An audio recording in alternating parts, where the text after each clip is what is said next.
नमस्कार दोस्तों, मैं हूं करुणा गोस्वामी। इस वक्त आप हैं मेरे साथ जंतर मंतर पर। जैसे कि आप मेरे पीछे देख ही पाएंगे कि यहाँ पर आज जो है संयुक्त हिंदू धर्म संसद है। यहाँ पर हमारा एकमात्र उद्देश्य है कि भारत संवैधानिक रूप से हिंदू राष्ट्र घोषित किया जाए। यद्यपि भारत पहले से ही हिंदू राष्ट्र है, क्योंकि 1947 में देश का जो विभाजन हुआ था वो धार्मिक आधार पर हुआ था और पाकिस्तान एक इस्लामिक राष्ट्र के रूप में उदित हुआ था।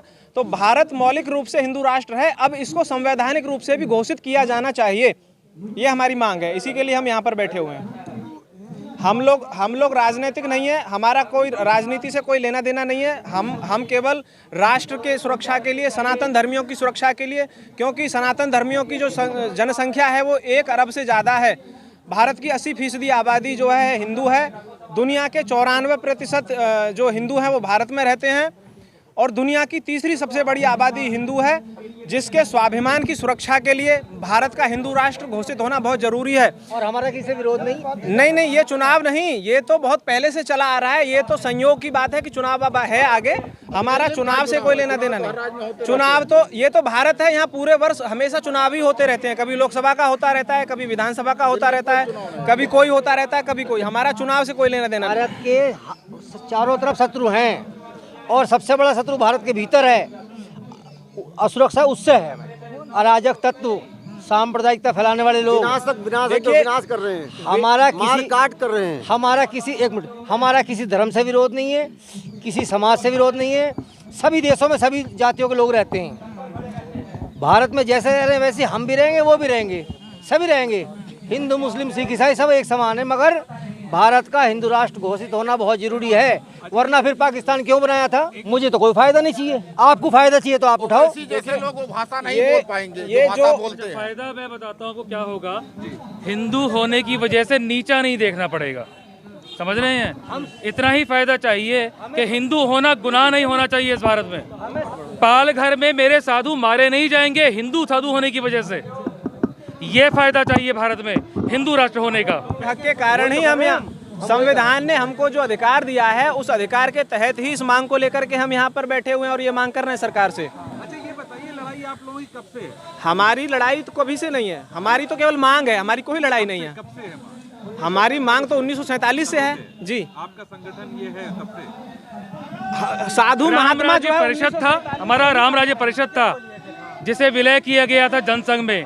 तो राम राज्य परिषद की मांग तभी से थी और जनसंघ के साथ मर्जर हुआ था और जनसंघ की मांग तभी से है। और उसके बाद आपको पता है जनता पार्टी बनी, हिंदू महासभा वो पहले से ही है। जब आपकी मुस्लिम लीग बनी थी, जब उन्होंने मुस्लिम देश की मांग रखी थी, तभी से बोनाफाइड या डे फैक्टो जिसे आप कहते हैं, हमारी मांग तो अपने आप हो गई थी ना, कि जब वो मांग रहे हैं मुस्लिम राष्ट्र, तो किसके अगेंस्ट मांग रहे हैं? हिंदू राष्ट्र के अगेंस्ट। तो मांग हमारी हमसे पहले उन्होंने कर दी थी कि हिंदू राष्ट्र वो देंगे हमें, लेकिन दिया नहीं। देखिए, अहिंसा परमो धर्म, अहिंसा परमो धर्म। उनसे हमारा कोई मतलब नहीं है, वो उनका व्यक्तिगत विचार है। सुनिए, एक एक करके सुन लीजिए। सुनिए, हिंदू सुन लीजिए, सैनी जी, हिंदू कभी भी हिंसक नहीं रहा है। हिंदुओं ने पहले से कभी कोई हिंसा नहीं की है। हरिद्वार में जो भी बात कही है वो एक दुखी अंतःकरण से भावावेश में आकर के कुछ लोगों ने व्यक्तिगत रूप से कही है, ऐसा नहीं है। हिंदुओं ने कभी हिंसा की नहीं। हिंदू तो हमेशा हिंसा से पीड़ित होता आया है। ये सवाल उनसे हिंदू तो खुद पीड़ित हुआ, हिंदुओं के ऊपर तो हिंसा की गई है। हिंदुओं के ऊपर तो हमेशा से हिंसा होती आई है, चाहे औरंगजेब के समय से देख लीजिए, बाबर के समय से देख लीजिए, चाहे कश्मीर में देख लीजिए, चाहे वर्तमान में आसाम और पश्चिम बंगाल में देख लीजिए। हिंदुओं ने कभी हिंसा नहीं की। हिंदू तो हिंसा का शिकार हुआ है। और आप हरिद्वार, अहिंसा से, ऐसी अहिंसा से देश को नुकसान होगा जो अहिंसा अंधी है, जो विवेकहीन है। हिंसा कोई अहिंसा हमें ये नहीं सिखाती कि हम आत्मरक्षा करना छोड़ दें। अहिंसा कभी हमें ये नहीं सिखाती कि कोई हमें आकर के एक चांटा मारे तो दूसरा गाल आगे कर दें। अहिंसा हमें ये सिखाती है कि पहले से हम किसी को न छेड़ें, लेकिन कोई अगर हमें छेड़ने आए तो हम उसको भी न छोड़ें।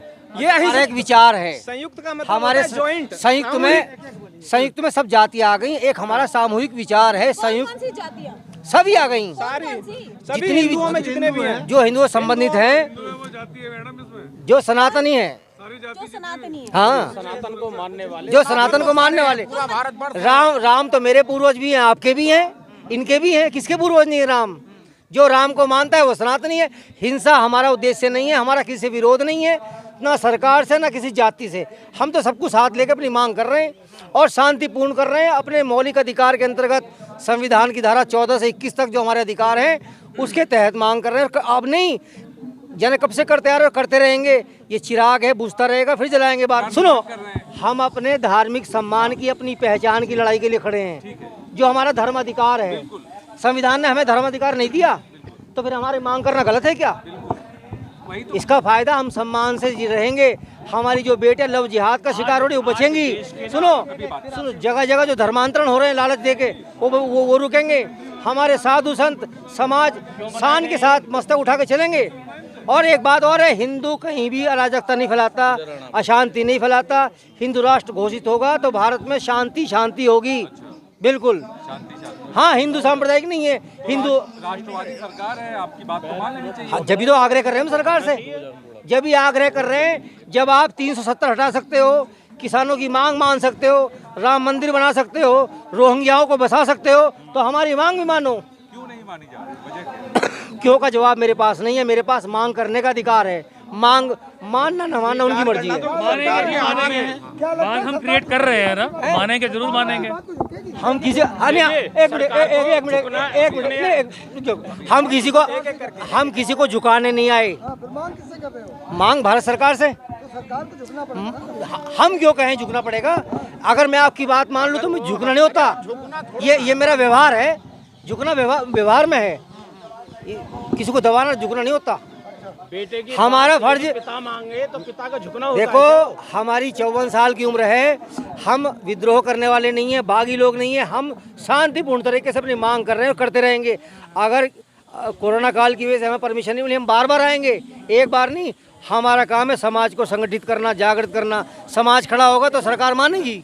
शामिल होना चाहिए लोगों को, लेकिन बहुत कम लोग हैं यहाँ। दरअसल क्या है भाई जी, हम लोगों में केवल एक छोटी सी कमी है कि हम जागरूक नहीं हैं। हम अपने धर्म का पूरी तरह से पालन नहीं करते।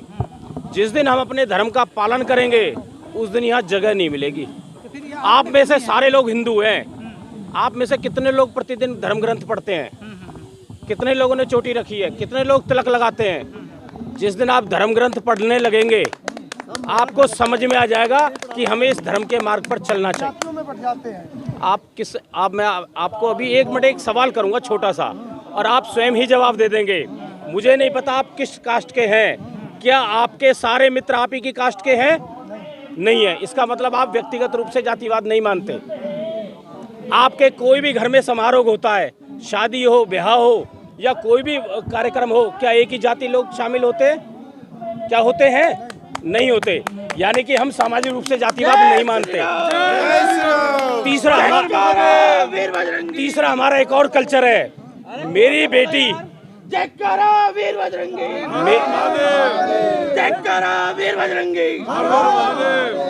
मेरी बेटी जिस गांव में ब्याही है, मेरे गांव की कोई भी बहन, बेटी, भुआ, चाहे वो किसी भी कास्ट की हो, आज भी हम उसे सम्मान दे के आते हैं। यानी कि सामाजिक रूप से हम कोई भी व्यक्ति जातिवाद नहीं मानता। अब जातिवाद कब होता बताता हूँ आपको।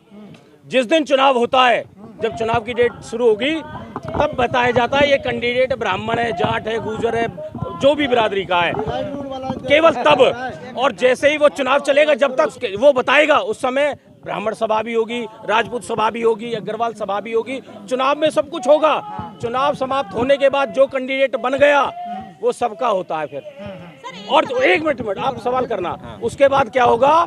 जो मित्र होंगे उसके काम होंगे, जिससे उस विधायक के संबंध है, या जिसको कहीं ना कोई आर्थिक लाभ देगा तो उसके काम होंगे। फिर वही जाति वाला उसको गाली देगा। अगली बार वोट मांगे आएंगे तो देखेंगे।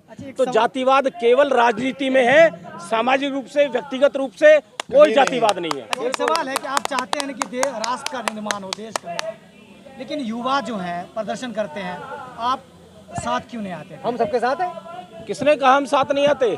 बिना सूचना के, बिना निमंत्रण के तो हम भगवान के पास भी नहीं जाएंगे। भगवान भी हमें निमंत्रण दे के बुलाएगा, अब तेरा जीवन पूरा हो लिया, पूरा हो लिया। भाई हमें जब कोई सूचना नहीं होगी, हम अपने आप पीछे पीछे क्यों भागेंगे? जिसे जरूरत है वो सूचना दे, हम पहुंचेंगे। अगर कोई सूचना देगा तो मैं चाहता, बिना जानकारी के कैसे कोई पहुंच जाएगा? इन भाइयों की जानकारी थी, हम यहाँ आ गए, अब हमने सबका ठेका थोड़ी ना ले लिया कि भाई आप अपने घर में फंक्शन कर रहे हो, हम बिना फंक्शन के बिना सूचना के आपके घर पहुंच सकते हैं क्या? आप निमंत्रण दोगे तो आएंगे। जब तक सूचना नहीं मिलेगी, बिना सूचना के जानकारी के कैसे पता आंदोलन है किसी का? किसी का जब कोई बताया जाएगा तभी तो कोई शामिल होगा। आपको सूचना मिली तो आप आए, बिना सूचना के तो आप नहीं आए ना। अब बताइए और क्या पूछा? 13 महीने संघर्ष किया था, तब जाके सरकार ने बात सुनी थी। हाँ, आप कब तक करेंगे? जब तक सरकार हमारी मांगों को मान नहीं लेती तब तक ये संघर्ष जारी रहेगा। हमारी मांग है बिल्कुल जायज है। 1947 में इस देश का बंटवारा धर्म के आधार पे हुआ। मुसलमानों को पाकिस्तान और बांग्लादेश मिल गए, हिंदुओं को क्या मिला? तो आप सेकुलर राष्ट्र, जबकि हिंदुओं को हिंदू राष्ट्र मिलना चाहिए।